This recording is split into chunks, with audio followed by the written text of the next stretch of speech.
Hi and welcome to bexbugoutsurvivor tailoring series. In previous tailoring episodes we've concentrated a lot on British Army Bergens, but this one is quite different and it could be helpful to you if you have an older pack and there's something about it you don't like. For me, this is my pack, a 35 litre gallet. It has everything in I need for a hammock camp, including the hammock, the quilts, the tarp,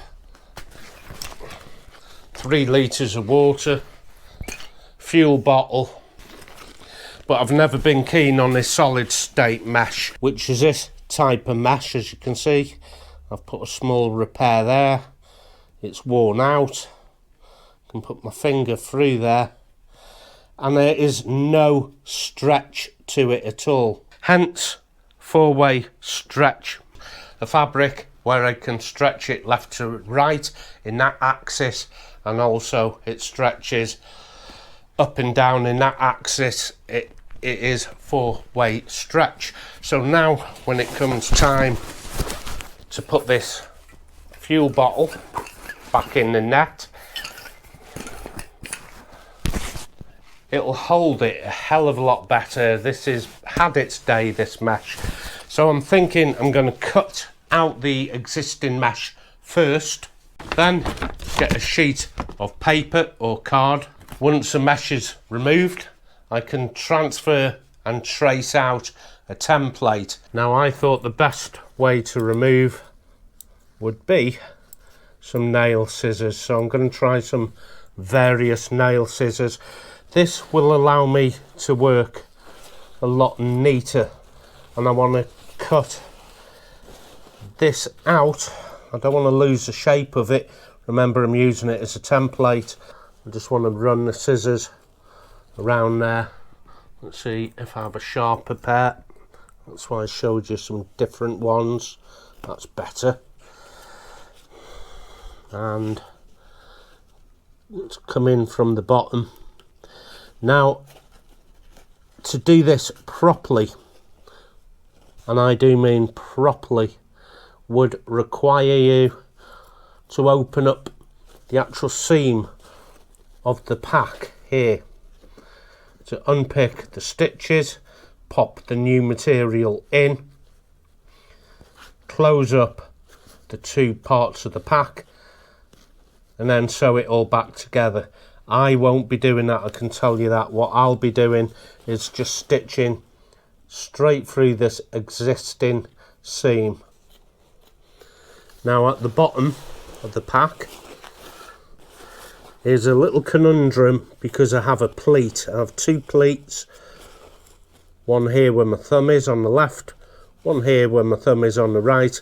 That is a pleat, so it's going to take a little extra fabric. Let's see if I can make a template out of this. Hopefully I haven't butchered it too much.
padded out my pack with a sleeping bag, and I can offer up the material, incorporating the hem And this is what the side of the pack will look like.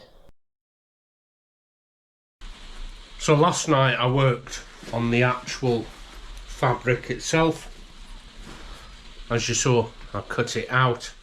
Last night I put a hem all the way around it, a back stitch all the way along, then a zigzag so it would stretch. However, it doesn't need any stretch at all going down the sides here and here.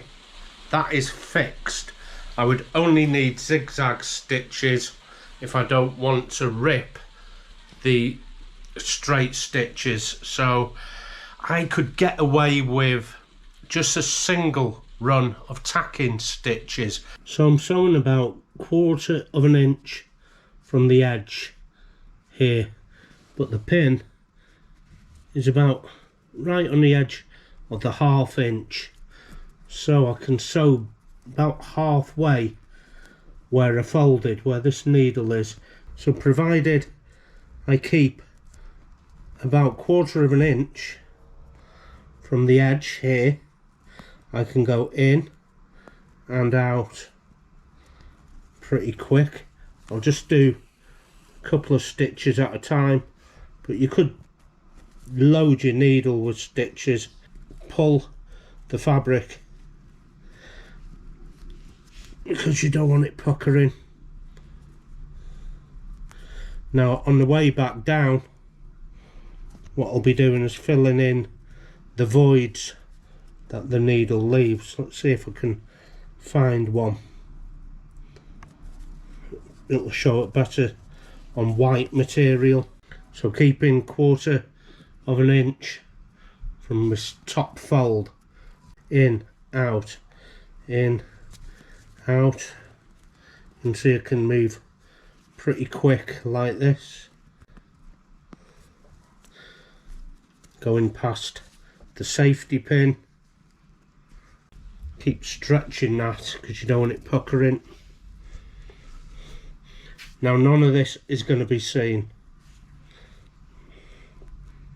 In and out, keeping 1/4 of an inch to the eye from the top edge of the material. And you can make these stitches relatively big just because they won't be seen. You don't want it puckering. Give it a little pull, because this doesn't zoom, it's only a close-up lens. Already I'm nearly down to the bottom, and that is 2 hems put in the space of just a few minutes. Now I can take these pins out, but with 4-way stretch material, definitely use some kind of fastening system, safety pins or fabric clips. Fold that over so you can't see any stitches. Disappear at least 1/2 inch of the fabric over the existing pouch or pocket and start sewing in. Now if you want to put some pins through here, do it now. Again, fold it so you don't see these tacking stitches. That's all they are, just to keep everything together. That's its only function. It'll never be seen. Let's put another pin there.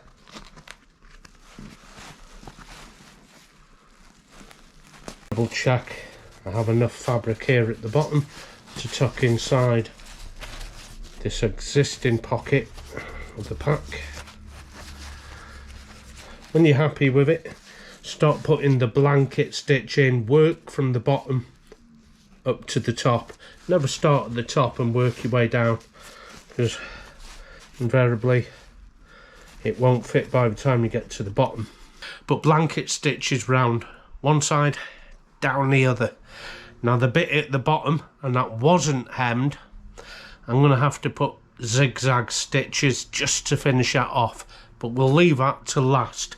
I am going to load myself up another needle and put blanket stitches left and right. But the way the blanket stitch works is I've come into the pack and I move up, I come across to get some fabric and come across again to the pack. So the stitch goes up, across, back, up, across, back, up, across, back. So I'm into the pack and not the new material. No new material yet. I've just gone up. Now I'm grabbing some new material only, returning back to that spot where I went up. Again, look at the end of my finger. Let's see if it closes that gap. Lovely, lovely job. These stitches are becoming absolutely invisible. Cannot see the hem at all. Apologies there for the sound quality coming in and out. Wasn't mic'd up, my bad. But the pack is done. Other than zigzag stitches down the bottom, we're going to have a look at that. What else do I want to do? I want to serge the sides where we put the blanket stitch. Is that important? No, I mean, this will hold, but it does look a lot better with serge stitches. And I want to renew the elastic on the front here. I took the old fabric off, made a template, put blanket stitches working from the bottom to the top on both sides, making sure that I had at least ½ inch of fabric buried into this blue bit. Went across here with straight stitches. Now that's where it needs a zigzag stitch. Let's bring in my fuel bottle. Bang, that's in.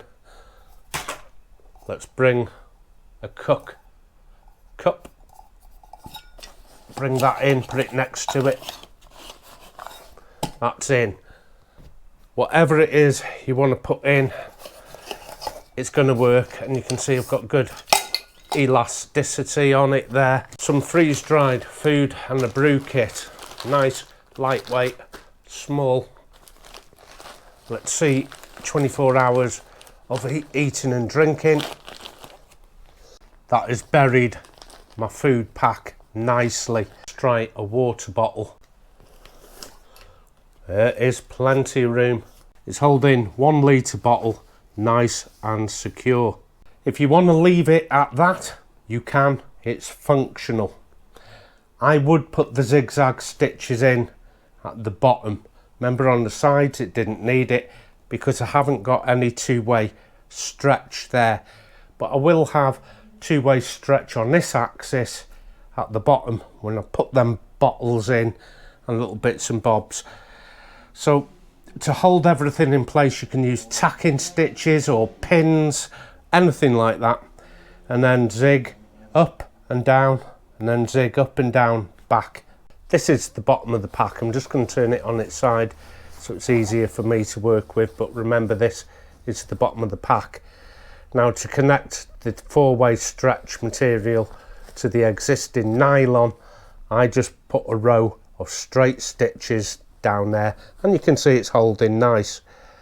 But I can get a needle and zig and zag. So I'm going to start from the middle, about 1/4 of an inch down, you know, about 5 mil from this existing hem. Bring your needle about 5 mil down and go on the diagonal.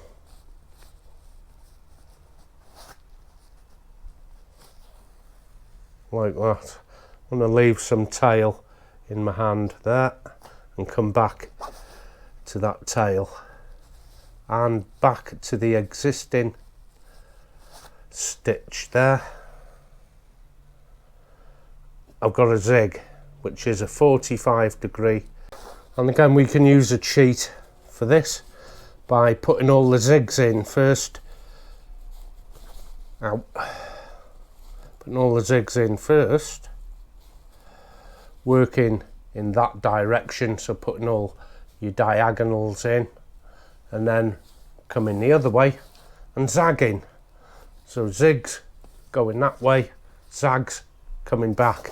Nice little cheat. We did the same with the straight stitches. Remember, we worked our way up and then back down. So I'm just going to put in a couple of zigs. Nice little cheat. And I'm going to come back and zag it. I'm only doing 2 or 3 stitches to show you, because we don't want to be here all day. Now I'm just working the other way and joining up my zigs with my zags. But this is how you would do it quickly. Nice little cheat. That was quicker than you thought. Cheating at your stitching with the straight stitches where we folded a hem. I weaved in and out, and it leaves gaps. I just went down the other way, then filling in those gaps that made the hem. Turned the hem over, and we used a blanket stitch. And as small as I told you to make them little stitches on a blanket stitch, it will leave a 2 or 3 millimeter gap. I've already got a preloaded needle, and it's a simple case of between each of these stitches is putting in the smallest stitch you've ever done, and I'm filling in the gaps. Now this stitch, I don't know if it's called a serge stitch. It could be serging. I really couldn't tell you. Now, I'm no expert in any of this. I'm just a guy with a camera showing you what he does on the weekends. So it's going to be a good chance somebody is going to know a lot better than me. This is going to be a little time consuming.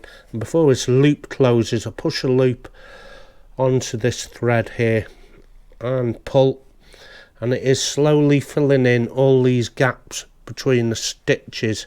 I already made a start on this bit here, filling in all the gaps I've done from the top there down to my finger. It is time consuming. Finally, I'm going to get some of this bungee cord. This is 4mm. Mine's in blue. Go with the pack. It's what I had left over.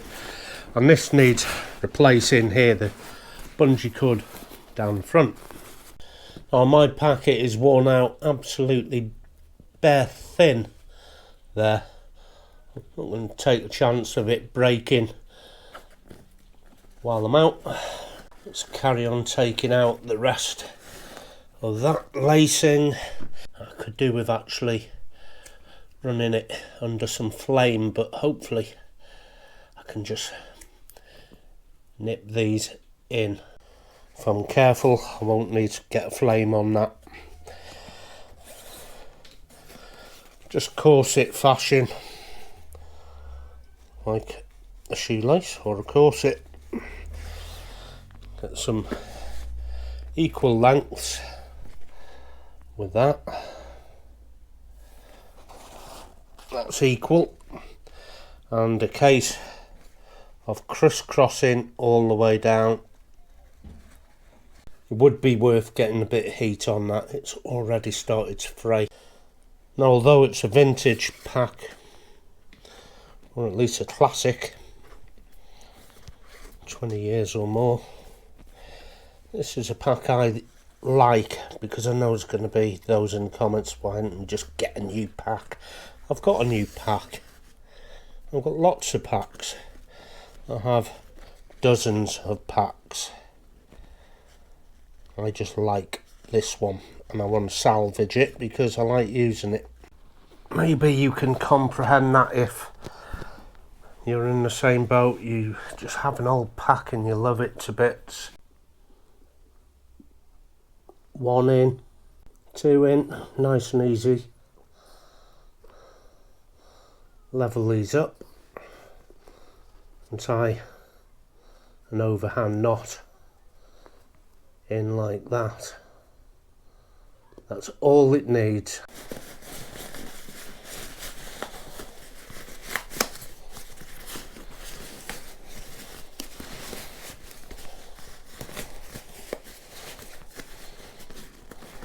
So that is my old 35 litre gallet that I've got all my hammock kit in. Tarp on the front, new bungee, new side pouches there, which will take my fuel bottle or water, cook set, whatever I want. I've got a few bits and pieces to tidy up. Like I said, I want to do them serge stitches, like a ring binder all the way down the side. I'm going to do that at camp.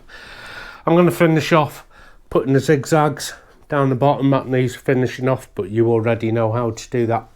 And that is an old pack that has totally been salvaged. The actual ripstop nylon of this pack is in bloody good order for its age. I mean it, it is in fantastic order. The only fail was that mesh. So that's it, we're all done, and I've salvaged one of my favourite packs. See if I can get a few more years out of it.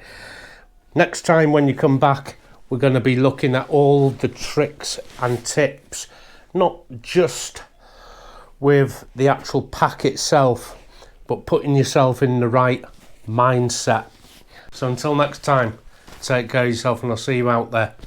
Happy trails.